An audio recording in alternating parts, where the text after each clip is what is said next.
I mean, you certainly are qualified in many, many different areas. You are Harvard, right? Went to Harvard, Mm-hmm. Rhodes Scholar.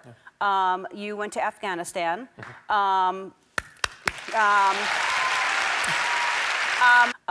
You went to Afghanistan.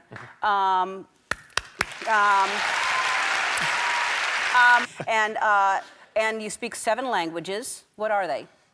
So I'm not claiming to be fluent in most of them, but of anger and disaffection that comes from seeing that the numbers are fine, like unemployment's low, like all that, like you said, GDP is growing, and yet a lot of neighborhoods and families are living like this recovery never even happened. They're stuck. It just kind of turns you against the system in general, and then you're more likely to want to vote to blow up the system, which could lead you to somebody like Bernie, and it could lead you to somebody like Trump. I think that's how we got where we are. You went to Afghanistan. So, my friend George Earhart and I are sitting here. Greetings. We figured we might have a conversation about Pete Buttigieg and what his campaign seems to represent. He's certainly an interesting candidate, out of nowhere, almost like Barack Obama. So, why don't you start it off, George? What do you think? Well, I would take issue with something you just said, that he's an interesting candidate. He is not.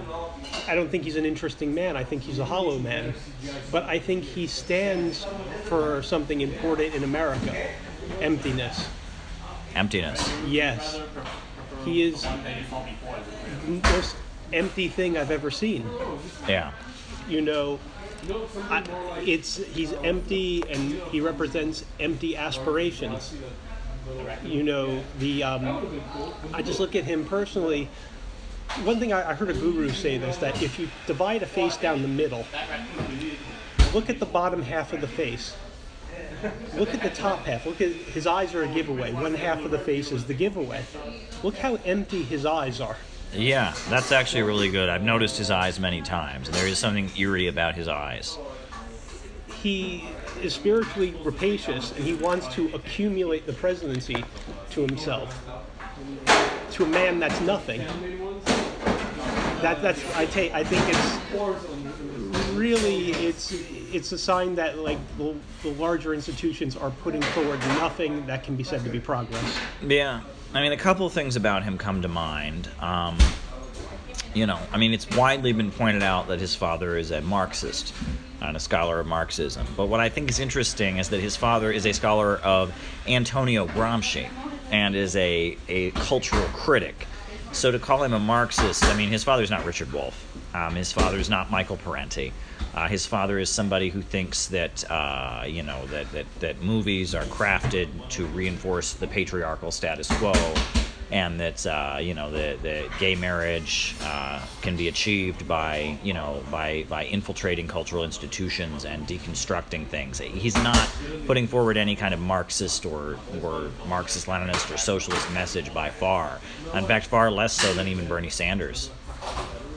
Well, he's coming from nowhere, and he's making certain claims about what he's done to nowhere.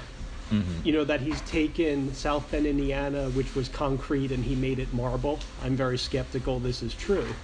Mm-hmm. You know, and there's also something about the identity politics that I see something reactionary developing, where on one level it's him, one level it's the Democratic Party. Mm-hmm. Level it's him, it's something I see in America, the idea that if a gay man can soak his hands in the blood of the victim of imperialism, that he can be a tool of neoliberalism and turn the gas off in some elderly women's apartments. He'll be a full man in our society. He'll deserve the white picket fence and the respect of the bourgeoisie. That's him as a man, the way I see it. What the party is putting forward with identity politics is funny, because I see him on Rachel Maddow with his coming out story, and I'm not insensitive to what people go through, but I was looking at this and it felt like I was watching TV from 1996. And I called a friend who was gay, and it's like, doesn't this feel like 96? And he said it feels like 1986. Yeah. The party is, the blade is so blunt at this point. Yeah. And they seem like they're on autopilot. Well, what struck me about his Ellen DeGeneres announcement, on the primetime talk, the best talk show, most widely watched talk show, the new Oprah, is at one point he said he fought in Afghanistan, and if you watch that, one audience member applauded, one. And then there was thunderous applause afterwards, and it kind of shows that the American public is not too thrilled with somebody claiming to be a war hero, and that was a little bit, it was not like a big applause line until they were instructed by Ellen DeGeneres that it was an applause line, and then all of a sudden they followed the leader.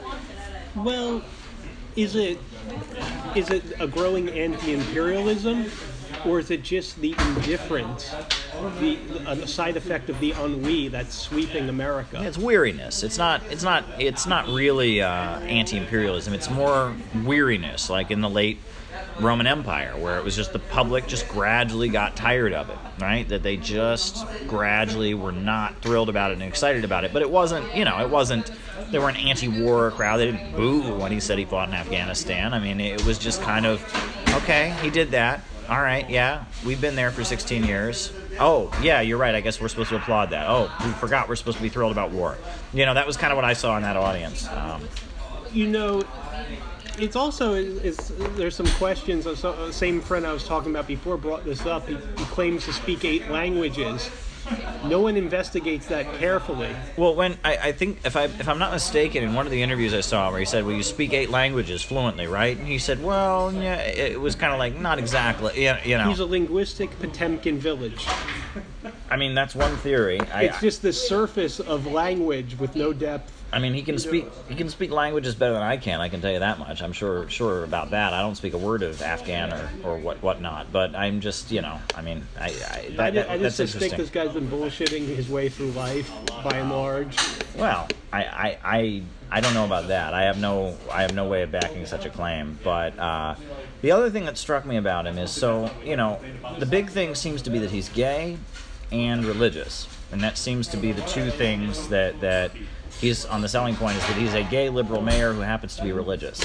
And what struck me is that I've noticed that ever since Trump took office, they've been really trying to push this religious left is rising. And I mean, I've seen articles in the Wall Street Journal, I've seen articles in the New York Times, I've seen pieces on MSNBC, and it's this idea that all of the hipsters of Williamsburg and Brooklyn and, they're all piling into church on Sunday morning to hear sermons about why Jesus opposed white privilege and mansplaining. And then they're going to go in church buses to demonstrations and protests against Trump for being a sinful violator of Jesus' teachings, and I just don't see it happening.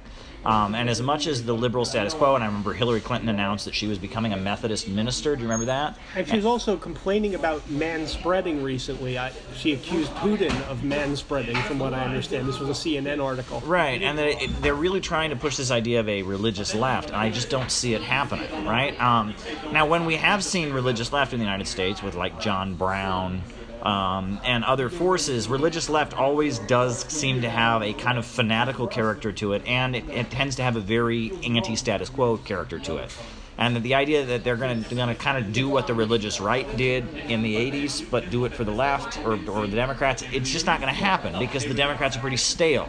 The religious right, it works because they're right-wing fanatics, but you can't, I grew up in the United Church of Christ. I've seen the kind of the pro-gay marriage, mainline Protestant crowd, United Church of Christ, United Methodist Church, what else? Unitarian Universalists, the Episcopal Church. I mean, it's those folks are not preaching a doctrine that people can just get fanatical and scream and yell and throw things about. I mean, Reverend Jeremiah Wright is about as fanatical as you can get, and even he was, they picked out 4 things from, 18 years of sermons. There's not much there when it comes to mainline Protestantism and a religious left. No, I wouldn't bet on that taking shape. They want it, and there's actually a peculiar phenomenon that does connect to his homosexuality, which I think is the least important thing. I think his character, any number of things are more important than that as an issue. But the media, at the same time they despise the Christian right, for some reason, I've seen this over in TV shows, documentaries, they love gay men talking about Jesus. A gay guy and the name or the word Jesus Christ comes out of their mouth all the time, and they love that. Not lesbians. Gay men, usually young gay men talking about Jesus, film and television. I swear, it's a thing. Well, it's interesting because I feel like, coming out of the 1960s, amid the big political crisis in the United States of the 60s, which was not an economic crisis, it was not a class struggle, it was purely, the civil rights movement and young people being alienated from the Vietnam War, kind of a political crisis, but there wasn't like a mass workers' uprising at that time. In the middle of that crisis, you had, Jesus Christ Superstar, the hit musical, and then you had, right after that, you had Godspell, two big Broadway plays and movies promoting the story of Jesus, but as Jesus kind of as a hippie. And then you had what they called the Jesus movement or the Jesus people that were like a weird hippie knockoff of Christianity. And then you saw that being co-opted by Reverend Billy Graham and him doing TV specials with young people playing guitars. And it was this weird cultural phenomenon. And what's funny is that in a way, when you say there's people like gay men talking about Jesus, it's like, Jesus was this guy who talked about peace and love and wore sandals all day long and didn't work and hung out with people and questioned authority and, was passive. That's not exactly the Jesus story as it's always been told. And that almost has kind of been absorbed by almost every wing of American Christianity. The Jesus as a hippie narrative seems to be a big part of it. And part of being a hippie means you're not you're not quote unquote masculine, right? And so the idea of a gay man who talks about Jesus, that seems to be what Americans post the 1960s believe Jesus was in a weird way. They see Jesus as kind of an effeminate, non-masculine man who was kind of challenging masculinity. And I'm sure that there's an element of truth in that, as always, right? If you go back to Roman Stoicism versus Roman hedonism, and the Christianity having a big role in getting rid of infanticide in ancient Rome, for example, right? The widespread practice as Rome became Christian. Eventually, the Christianization of Rome involved the abolition of infanticide, and it seemed to be that Christianity was, in a way, a lot of Roman Stoicism as it kind of became powerful. But it is interesting, and I wonder how much this hippie Jesus stuff. I wonder if you go back to before 1968, before 1969, was Jesus a hippie before that? I'm not an expert. I think I know where the image of Christ is going in America with this Buttigieg. It's sort of like that Depeche Mode song, Looking for a Personal Jesus. And this Jesus is a corporate lawyer or works at Apple and shops at Whole Foods. And is rather icy fellow. And that seems to be like the Democratic Party where they want to take Christology. Well, but then the weird thing, though, is that, you have to remember that in Christ's message, there's a lot of stuff that does come across as rather radical sounding. For example, one of my favorite scriptures was always when Christ would say, I come not to bring peace to this earth, but a sword. For I come to turn a man against his father, and a mother, or a daughter against her mother, and a mother-in-law against her daughter-in-law, and a son-in-law against his father-in-law. A man's enemies shall be those of his own household. So that's pretty fiery and radical. And that a lot of people argue, and we're getting on quite a sidetrack here talking about Jesus, but a lot of people argue that a lot of the more pacifist stuff in the Bible was written basically so that the Christian church could become legal, right?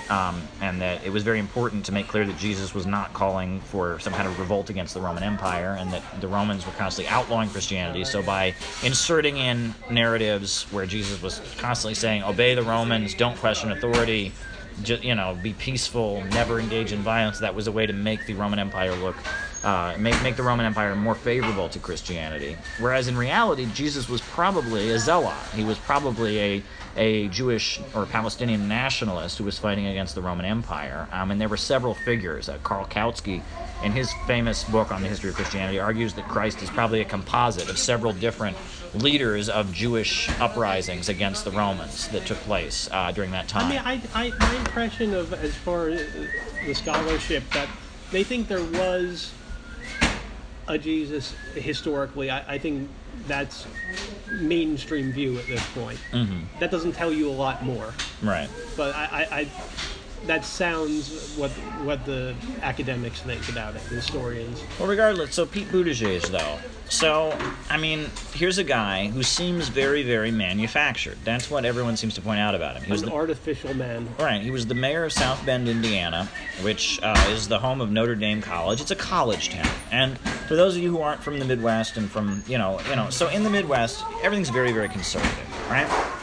Most places tend to be very conservative, but they have what they call college towns. And college towns are known for being liberal. I remember there was a college town a couple towns away from where I lived, and everyone would talk about how wildly liberal they are. They had a gay-straight alliance at their high school. I hear that, one of the principals even voted for a Democrat, and it was, it's college towns, right? And that they exist in the middle of Midwestern areas that are very, very conservative. Southern areas, you have your college town, which is where, the kids of the professors go to school, and they tend to be more liberal and open-minded. And it's your small liberal arts colleges, right, that usually have a religious background. They're not really a religious school anymore, but your liberal arts colleges in small towns in Minnesota or Iowa or Wisconsin, Notre Dame University being a historically Catholic one, they tend to be more socially liberal. They have liberal academics, and they tend to be kind of bastions of liberalism in the middle of very, very conservative areas. They're enough to conquer more conservative views. It seems like in the long run, those people attain positions where they disseminate information, and I think that's why you see liberalism defeating its more right-wing faction. Republicans are ultimately going to be totally defeated. Right. Do you remember Rocky Anderson? Know the name. Yeah, he was the mayor of Salt Lake City. And obviously Salt Lake City, Utah, Mormons, conservatism, but he was a Democrat mayor of Salt Lake City. And he was kind of a rising star during the Bush years for giving fiery speeches against Bush. And he kind of just disappeared. I don't even know what happened to him. But it's like you can see Pete Buttigieg, he's in the state of Mike Pence, where Mike Pence had the religious freedom law that allowed, gave permission for businesses to discriminate based on their religious beliefs. And, in Mike Pence's Indiana, you have Pete Buttigieg, the mayor of South Bend, who's a liberal, and, he fought in Afghanistan, and he's got this tired look in his eyes, and he's a churchgoer. And, he's really friendly, and he wears a suit, and he fought in Afghanistan, and he should be our next president. I mean, that's kind of what we're getting from this. One thing that's been pointed out is the Democratic Party, not the Republican Party, but the Democratic Party in particular really has a thing for people who come from nowhere, right? Whereas Trump, everyone's known Trump for decades, right? Bush, everyone knew the Bushes. Bush was head of the CIA, Bush was vice president, then he was president, right? But no one had ever heard of Bill Clinton. He was this obscure governor from Arkansas, president, right? No one had ever heard of Barack Obama. Obscure, local politician in Chicago. He gives one speech at the Democratic Convention, boom, White House. And that Jimmy Carter even, right? He was just some southern guy, that the Democrats really like to have somebody who comes from nowhere. No one's ever heard of them, and it kind of pushes their message of, they are the liberal party, right? They're the party of change, hope, and change, and that it's better to have somebody who appears out of nowhere to offer that message than it is to have somebody from the old status quo. And that Republican presidents tend to be long-time figures. Ronald Reagan, everyone knew him, and that come back around. And the Republicans are selling a message of, we're going to keep things, we're going to keep the good old days, we're going to restore the stability of the old way. Democrats, on the other hand, are selling a message of, we're going to fix things up. I'm a bright new face you've never seen before. I'm full of surprises. I'm full of new tricks. And so they tend to have these figures that you've never heard of that rise and become their men. I think in some way it's one of their strong points that they try to keep it fresh. It's still getting stale. It's actually funny to think, they have this, this new expression of their commodity, this new package they're putting forward, this Buttigieg. And let's see, he wins, and it's going to be a sight when he's in Saudi Arabia with his partner. That's going to be a sight with the prince, how obviously absurd this whole thing is. This nonsense that if people can take much more of it, the kind of nonsense that's being put forward, and also just to naturally keep the system functioning that one party claims to be novel. It's a distraction. Yeah. Yeah, I mean, it's a strange phenomenon. And, I mean, at this point, he's kind of, for a while, he was the rising star. And I get the idea that now the forces that were kind of rallying around him and rallying around Kamala Harris are giving all their focus to Joe Biden. Joe Biden seems to be the mainline Democrat. That seems to be who the party is behind. And basically, Bernie Sanders is the opposition. Biden, they need a backup because he's still kind of a mess at the end of the day. That's kind of my take. He has certain strong points. The party machine is there, but I think a lot of people think that this guy's not really what we want. Mm-hmm. So they need a number two to fill in, right, if they need to screw Sanders. Right. Yeah. I mean, in terms of your Democratic Party, mainliners, your mainstream Democrats, you got Pete Buttigieg, you've got Joe Biden, you've got Kamala Harris, you've got Cory Booker. Bernie Sanders seems to be the only opposition figure that's really gathering a big amount of support. And at this point, a lot of polls show him as the front runner, by the way. Have you seen that? And that they've been, there's been a lot on the internet about how they're butchering the headlines to make it look like he's not in the lead. They're like, they'll say, Joe Biden in the lead, and then you read the article, and it'll be a poll of people that are under 50 or over 50 only, or something like that. And Sanders seems to be the opposition candidate. You've also got, Tulsi Gabbard. You've also got, Elizabeth Warren is kind of somewhere in between an opposition candidate and a mainliner. I think she's trying to have the best of both worlds. And then you've got, you got Mike Gravel, you got, Andrew Yang, and those folks are considered to be just opposition figures, I would assume. Well, Sanders is, I don't really think he's radical. I'm not sure a lot of people, maybe some, that they think he's radical. I think it's more an intuition that though he's not a radical, he's touching something. Right. He's stimulating something in our politics, and they don't want that. Right. It's not what he advocates that makes him dangerous. It's what he is stirring up with his talk of the billionaire class, America being left behind. I mean, he's a populist. I mean, Sanders in essence is a populist, and that is threatening to the status quo. And, Sanders rolled over. He told his supporters to just vote for Hillary Clinton, and we still saw a mess at the convention. Ultimately, what we saw at the convention was unlike anything we've seen before. So, I don't know. Pete Buttigieg, am I saying his name? There's like 6 ways to pronounce his name, right? Buttigieg, which one of you heard is the correct one? Are we saying it right? Buttigieg? I don't care that much. Neither do I. But you always want to do things correct. But he's an interesting one. I feel like he's being floated out there. He's a little bit of an experiment. And I feel like he's somebody that we're going to hear more from. I don't necessarily think he'll get the nomination, but I could see him being the vice of whoever does very easily. He's young. He's an experiment. He's something the establishment wants us to like. They don't pick mayors of South Bend to be national political figures like this unless they really want something. They have a certain imagination, but they're living in flatland because it seems like all their experiments are one-dimensional. Mm-hmm. All their conceits, all their notions. And I don't think that's going to be adequate for the time before us. So we're going to have a potentially chaotic future. Yes, but there's something about him that they really like. They like that he's gay, but that he fought in Afghanistan. They like that he's the mayor of a small town in South Bend, Indiana. That he seems to be something that he's a formula that the liberal establishment particularly cares for. He strikes me as a prototype for a future of what a mainstay reactionary is. I will say this, it's you can look at Pete Buttigieg and you can almost see kind of a parallel to Obama. The ruling class of the United States would never have allowed Jesse Jackson to become president, right?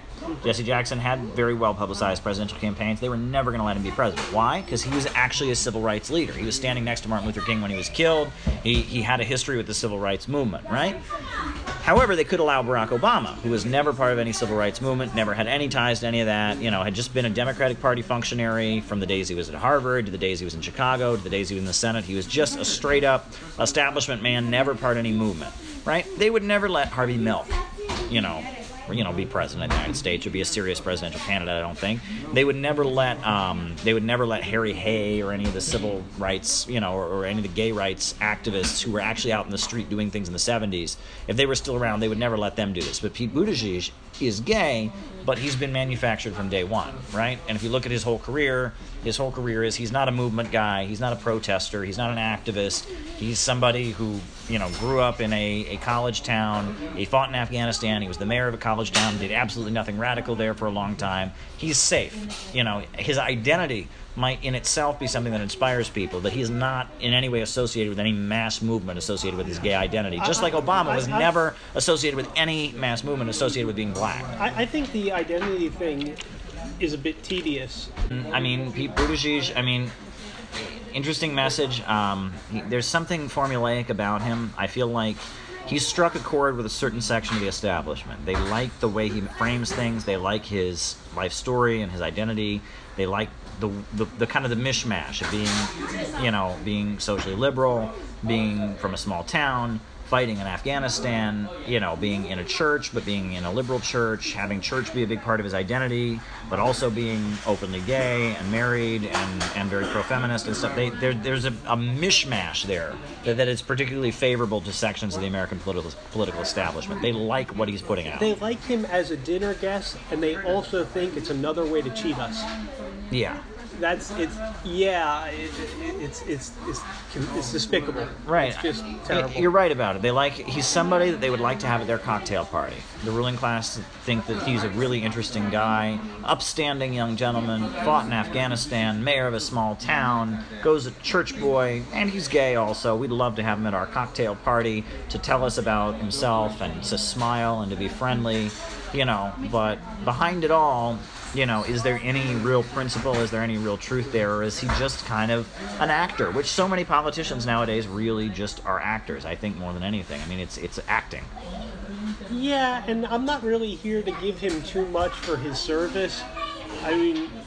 At this point, people have died, people are risking their lives, and you should feel bad for a lot of people in Afghanistan, but what are they doing there, protecting opium crop, basically, just standing around poppies with machine guns? It's just, there are a lot of dangerous jobs in America, and if Pete Buttigieg said he had some job and it was very dangerous, and they would just be, he had a loser job when he was younger. They wouldn't shower praise on him. Sure. Like for being in the Army.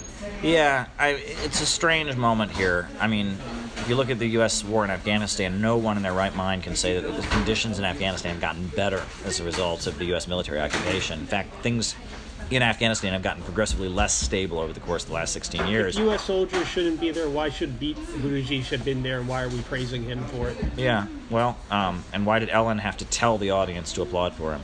I think that's the most telling thing. Oh, yeah. Thank you very much. See? You went to Afghanistan.